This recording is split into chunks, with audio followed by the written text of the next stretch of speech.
أعوذ بالله من الشيطان الرجيم. بسم الله الرحمن الرحيم.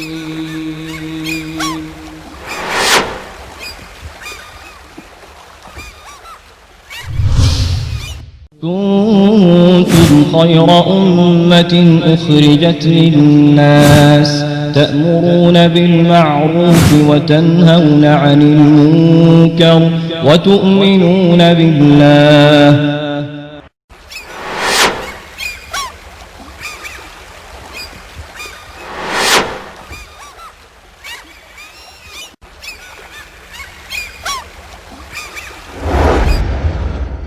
ہر سال ہر گھر والے پہ جو صاحب استطاعت ہے، جس کے پاس اضافی مال ہے، اس پہ لازم ہے کہ وہ ہر سال قربانی کرے. خصی جانور اور غیر خصی دونوں قربان کرنا جائز ہے. کچھ لوگوں کے ہاں یہ مشہور ہے کہ جانور اگر خصی ہو تو وہ عیب دار ہوتا ہے. یہ بات غلط ہے. پیارے حبیب نے فرمایا میری طرف سے، میری آل کی طرف سے، میری امت کی طرف سے تو فوت شدہ انسان کی طرف سے قربانی کی جا سکتی ہے.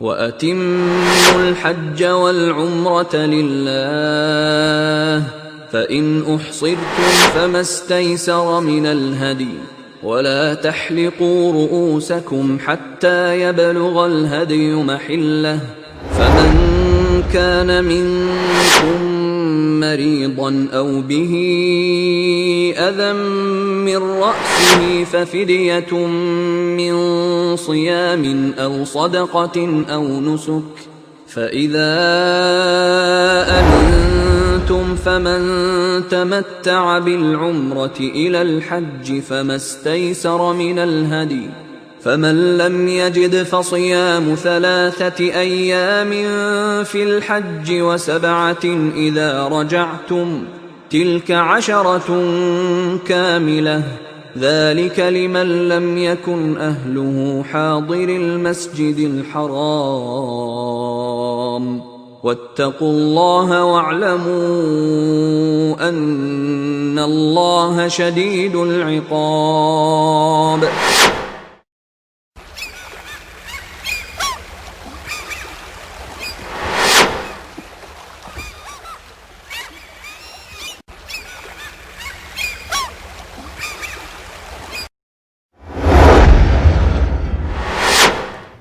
ان الحمد لله نحمده ونستعينه ونستغفره ونعوذ بالله من شرور انفسنا ومن سيئات اعمالنا من يهده الله فلا مضل له ومن يضلل فلا هادي له. اشهد ان لا اله الا الله وحده لا شريك له واشهد ان محمدا عبده ورسوله. اما بعد اعوذ بالله من الشيطان الرجيم. بسم الله الرحمن الرحيم. قل إن صلاتي ونسكي ومحياي ومماتي لله رب العالمين. مسلمان کا جینا، مسلمان کا مرنا، مسلمان کی زندگی، مسلمان کی موت وہ اللہ کے لیے ہے. مسلمان کا ایک ایک عمل اس کے پیچھے ایک ہی راز ہوا کرتا ہے، میرے اس کام سے اللہ راضی ہو جائے. اللہ کی رضا مسلمان کی نظر میں سب سے بڑی چیز ہے، اس سے بڑی اور کوئی چیز نہیں ہے. قربانی بھی مسلمان اسی لیے کرتے ہیں، اللہ کو راضی کرنے کے لیے. یہ قربانی حقیقت میں ہے کیا؟ قربانی نظریہ حیات ہے، زندگی گزارنے کا طریقہ کار ہے. قربانی کے حقائق پہ اگر نظر دوڑائیں گے آپ کو اس کے پیچھے پوری ایک مسلمان کی زندگی چھپی ہوئی نظر آئے گی.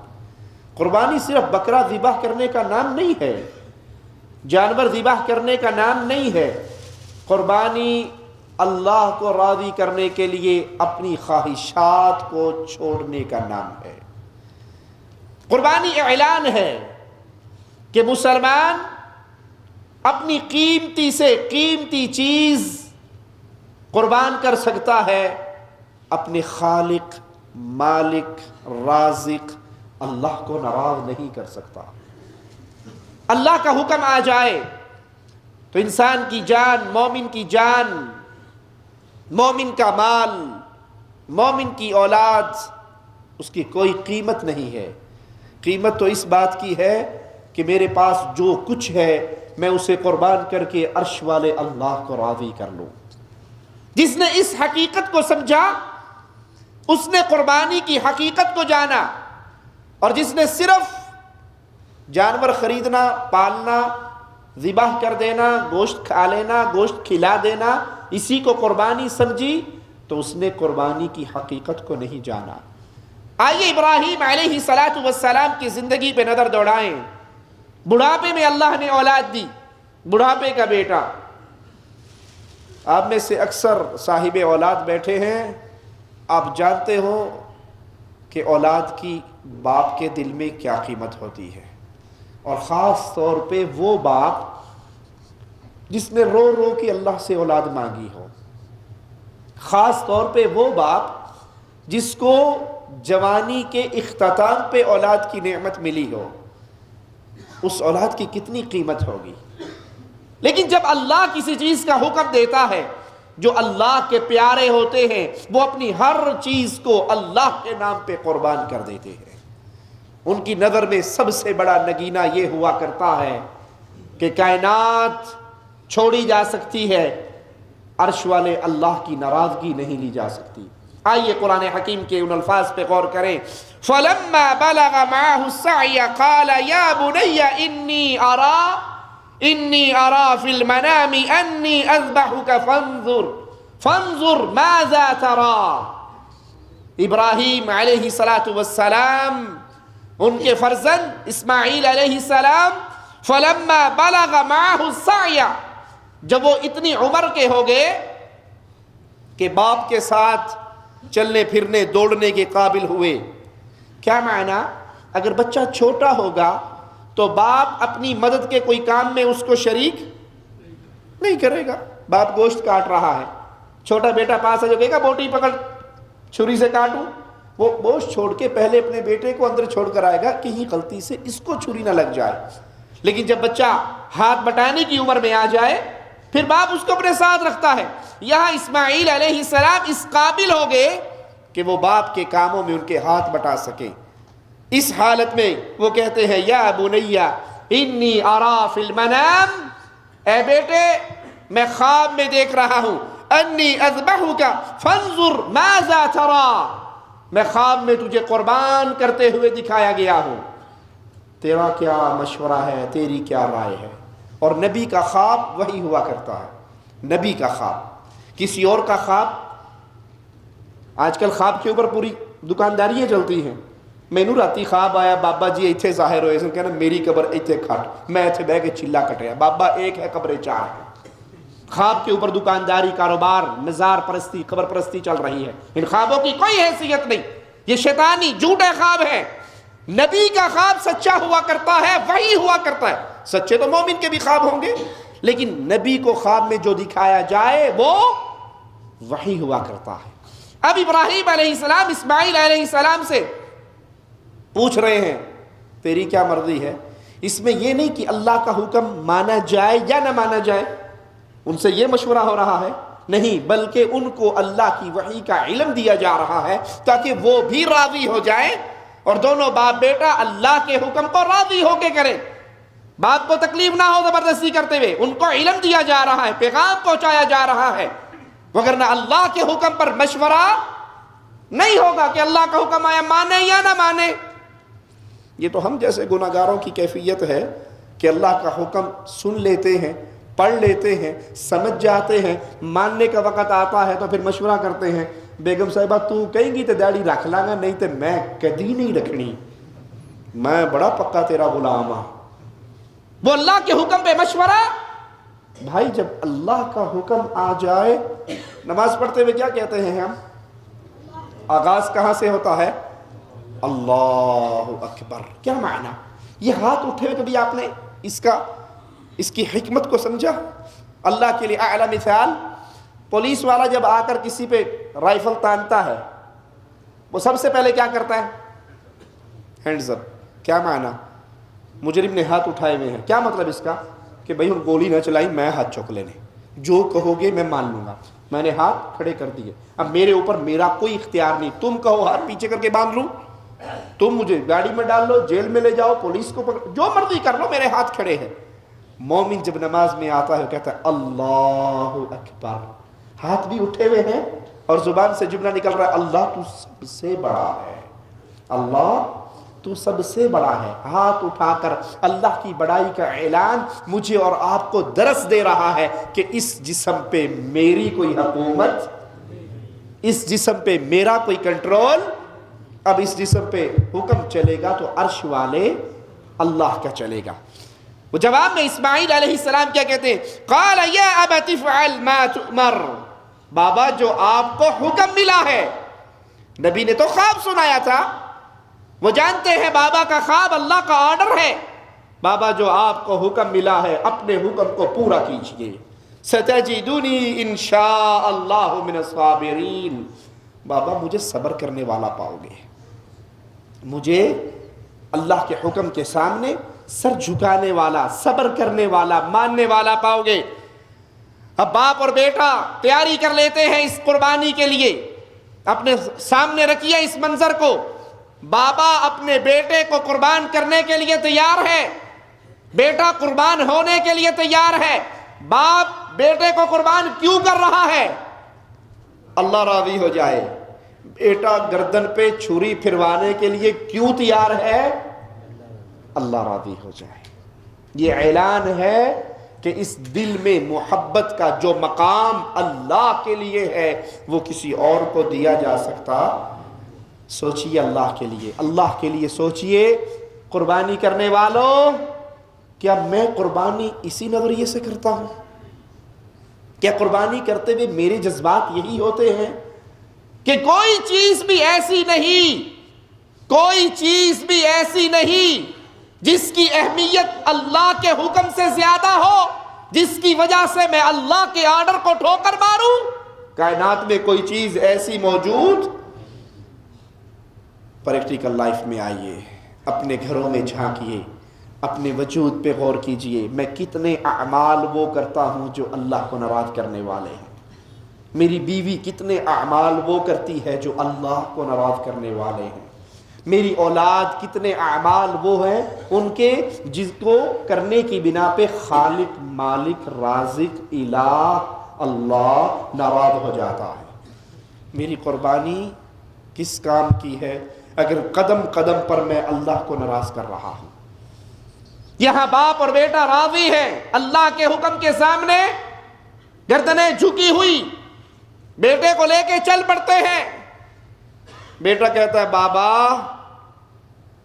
میرے کفن کے لیے آپ کے پاس اور کپڑے نہیں ہیں، میری اس قمیص کو اتار لو، اس کے بعد میری قربانی کے بعد مجھے اسی میں دفن کر دینا، اسی میں کفن دے دینا.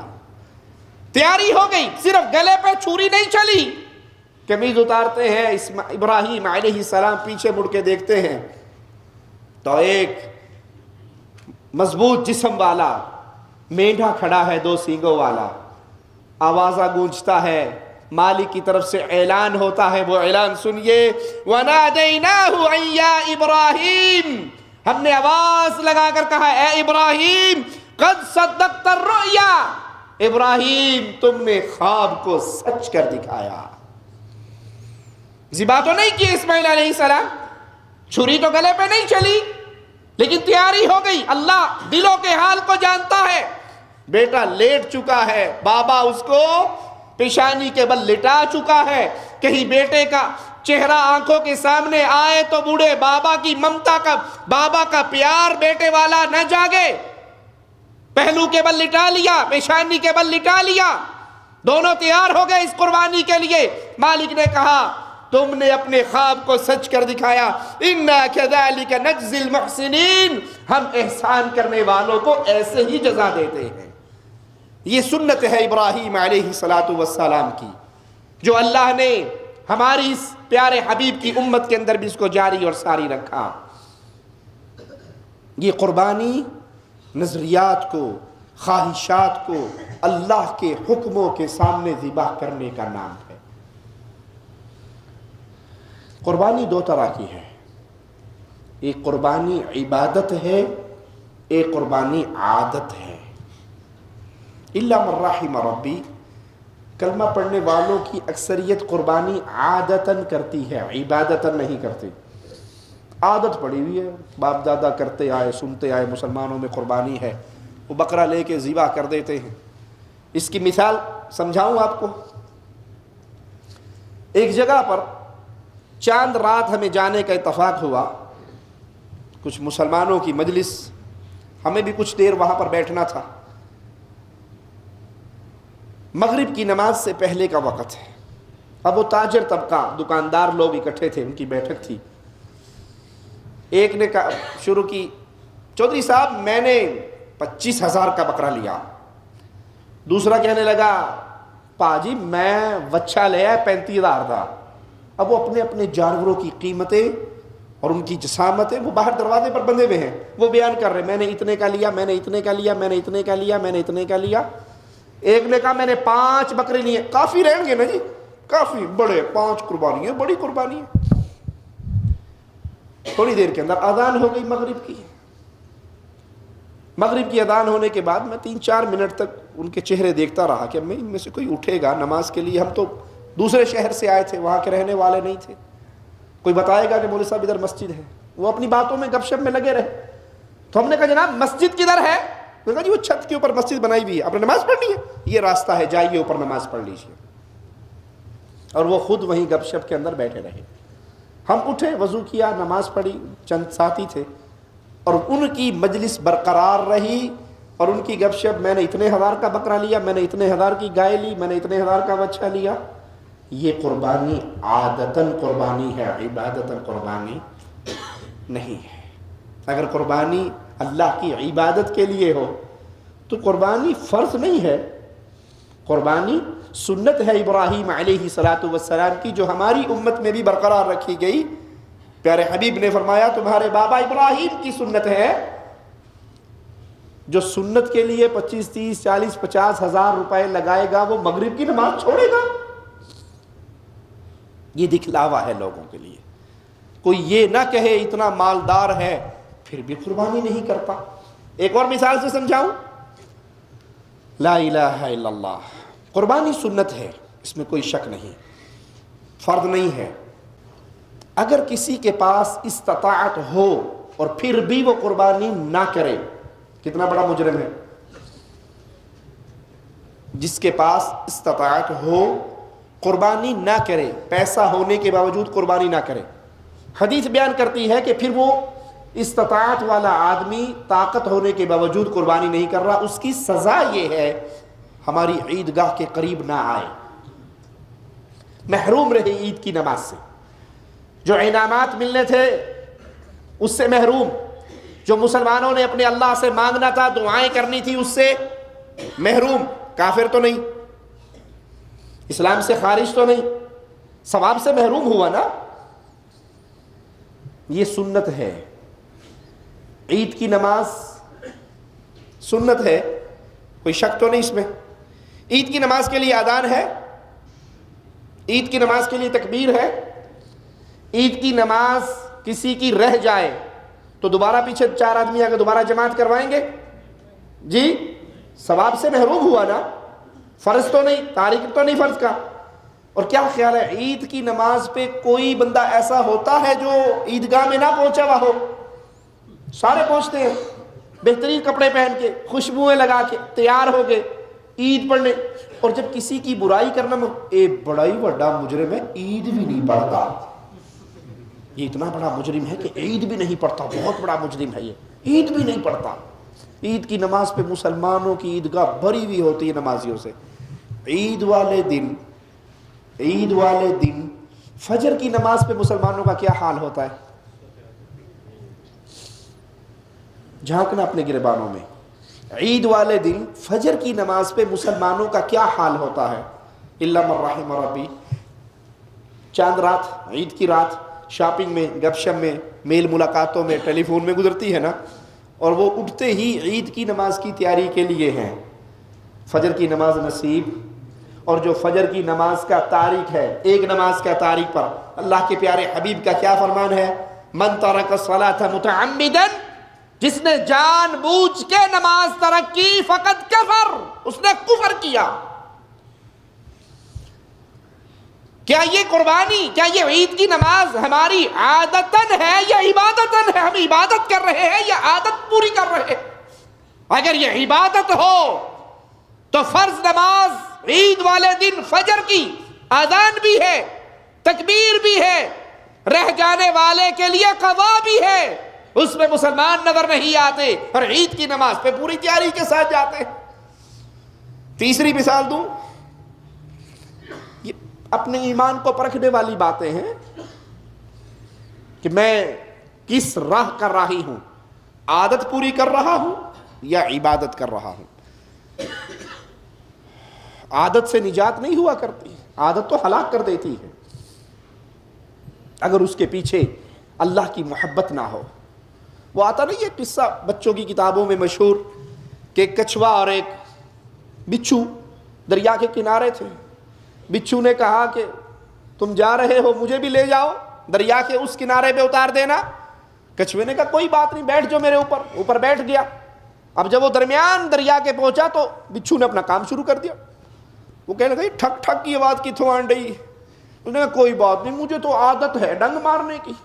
تم کچھوے کی اوپر والی جلد بڑی ہارڈ ہوتی ہے، اس پہ ڈنگ اثر نہیں کرتا، تمہیں کیا فرق پڑے گا، میری عادت پوری ہو جائے گی۔ اس نے کہا اچھا ٹھیک ہے، پھر مجھے بھی ایک عادت ہے غوطہ لگانے کی، میں بھی عادت پوری کر لیتا ہوں۔ اگر عادت عبادت نہ ہو، صرف عادت ہو، اس سے کوئی فائدہ؟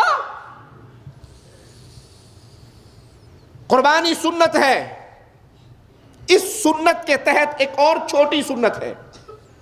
قربانی کی سنت کے تحت ایک اور سنت ہے، وہ کیا کہ جب چاند نظر آ جائے، جس نے قربانی کرنی ہے وہ ناخن نہ کاٹے، وہ بال نہ کاٹے۔ آپ دیکھو گے 3، 4، 5 تاریخ کو، حج کی ذی الحجہ کی 5، 6 تاریخ کو دیکھو گے، سال ہا سال سے داڑھی مونڈنے والے، ان کی بھی داڑھی نکلی ہوئی ہوگی۔ اگر کوئی قربانی کرنے والا غلطی سے ناخن کاٹ بیٹھے، بال کاٹ بیٹھے، تو اس پہ کوئی کفارہ؟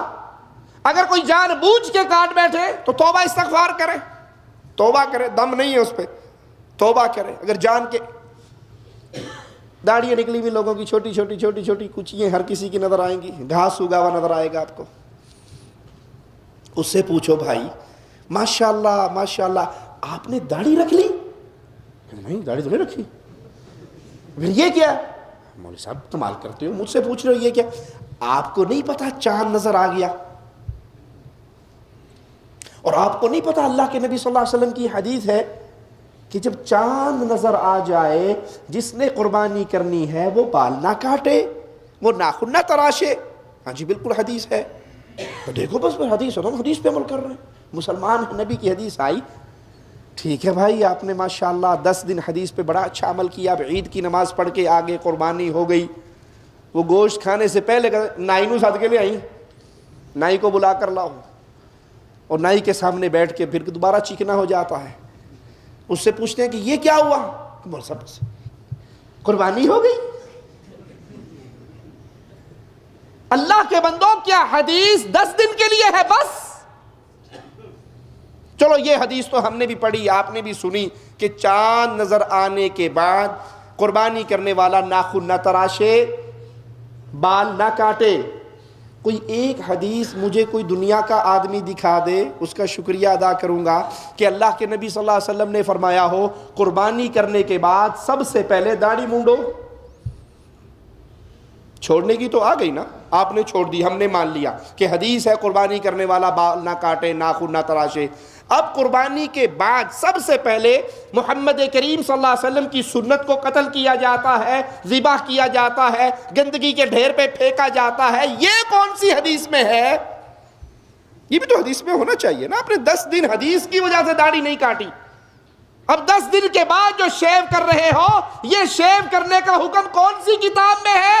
نہیں. حقیقت یہ ہے کہ 10 دن لوگ عادتاً بال نہیں کاٹتے، تو ہم بھی نہیں کاٹتے. یہ کام عبادت کے طور پہ نہیں ہو رہا، یہ کام اتباع مصطفیٰ صلی اللہ علیہ وسلم، فدا ہو ابی و امی، ان کے لیے نہیں ہو رہا. ان کی سنت پہ عمل نہیں ہے، عادت ہے. لوگوں کا یہ کام ہے، بھیڑ چال ہے، لوگ ایسے کرتے ہیں، میں بھی ایسے کرتا ہوں. اللہ کے لیے قربانی کو عادت نہ بناؤ، عبادت بناؤ. اور عبادت کیا ہے؟ زندگی کا ہر عمل اسلام کے مطابق ہو، وہ نماز ہو یا قربانی ہو. بخاری و مسلم میں صحابہ کرام کا یہ قول موجود ہے، فرماتے ہیں کہ ہم عید کے دن سب سے پہلا کام یہ کرتے کہ نماز ادا کرتے، پھر قربانی کرتے.